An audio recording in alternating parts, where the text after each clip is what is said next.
Um, She makes the plans and then tells me what to do, pretty much. Okay. That's- Except you help That's to very make the plans. The efficient. the plans, Habitat is in a really exciting place at this very moment. We're looking at a new campus. We're looking at our capital campaign to pay for a new campus and to increase our production. Our strategic plan is really looking at how we communicate the families that we serve, rather than just counting the houses and counting the neighborhoods. We're looking at who are we connected with whom do we have relationships, and how do we deepen and expand those. And I think it's a really exciting pivotal point in which we're at right now. Cool. So in building these communities, how do you, with the relationships and community, how do you feel about what that will be like in the next year or two? I think my primary responsibility in that expands beyond my day-to-day things is helping Habitat and the Site Selection Committee define exactly what areas we are going to be building in. In the past, we've always been able to build just simply where we could get land, but now we want our model to be more consumer-driven. And so we're doing research and documenting our efforts in discerning where our target population wants to be, where they want to live. Cool. Okay. That's very good. Very good. We can use both of us. Okay. See, we are. Yeah, see? We doing kind of all do right. know what we do. Okay, in like maybe, either of you can jump in at any moment in time. How did both of you get involved with Habitat for Humanity? How did this come about for you? I don't, in day-to-day practice, use this language, but for me, it was such a clear call.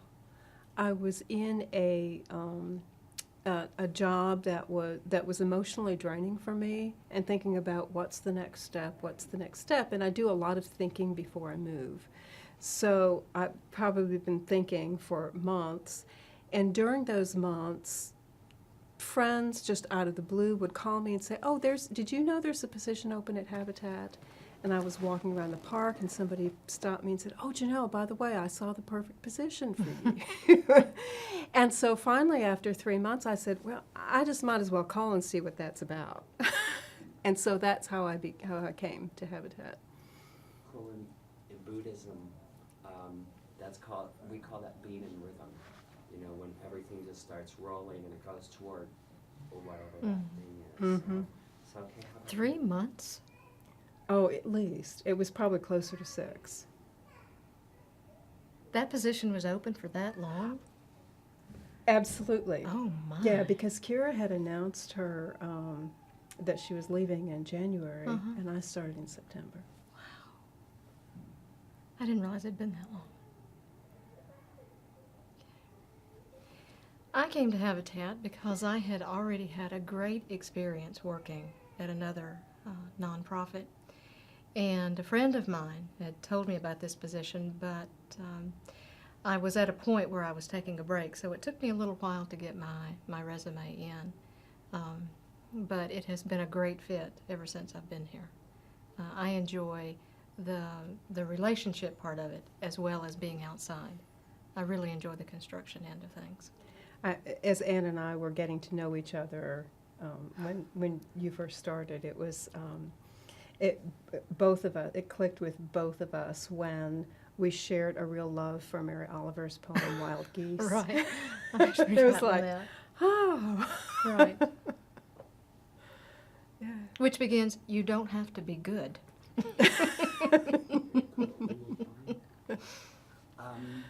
Okay, one more thing. Both of you work with volunteers, yeah? Mm-hmm. Okay. That sounds like a loaded question. Well, could you tell me some of the experience about, because Rob was just talking about volunteers being the heart of Habitat. Could you just like take that a little bit further? How you feel about that? How you feel about working with volunteers and about how them they are the heart of Habitat? Yes. Go ahead. Do you wanna I'm start? No, because I'm thinking. Oh, I love this question. I could not do what I do without the volunteers. And while I realize some might not agree with me, I think of volunteers as being unpaid staff because of how critical they are. I help organize information and make sure that the information gets to the right people, but it's the volunteers that actually carry the work out.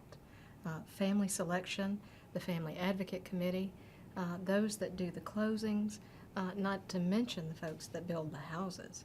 So it's absolutely remarkable that Habitat in Louisville could not exist without volunteers.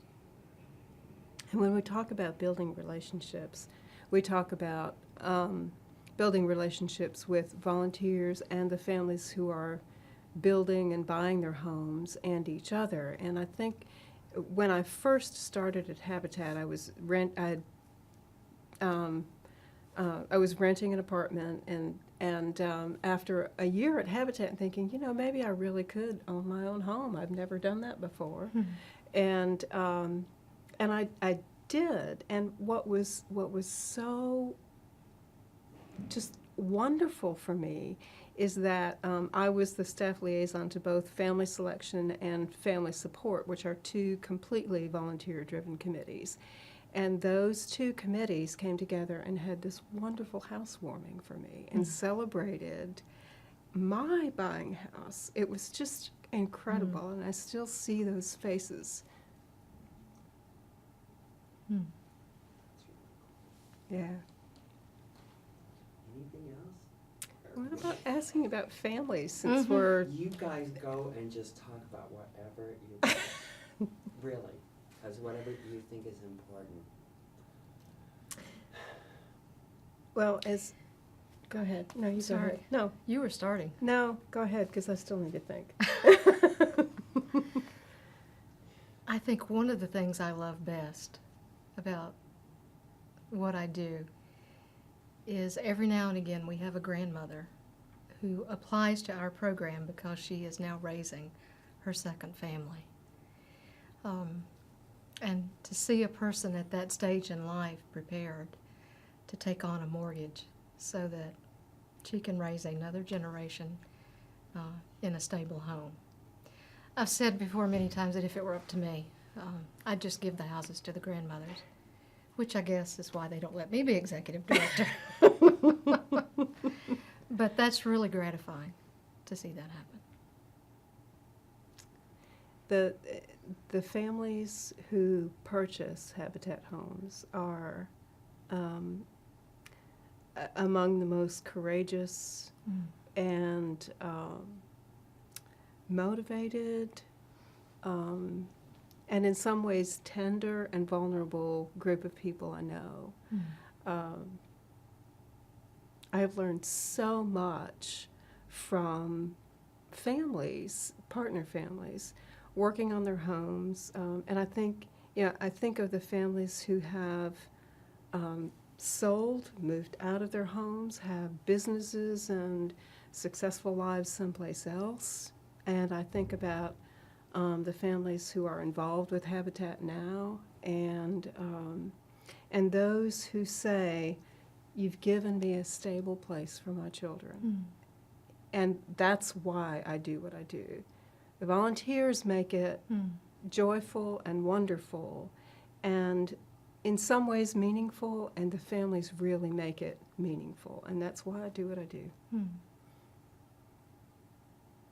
I also especially like working with the immigrant families. The immigrant families are changing the face of Habitat here in Louisville in that they are moving into areas and helping neighborhoods that have been in transition become more stable because their family lives are stable. And it's so fortunate that they seek us out the way they do. And I'm grateful that we have staff and volunteers who are willing to work with them, despite language barriers, despite cultural differences. I think having that immigrant family population has made a big difference for us.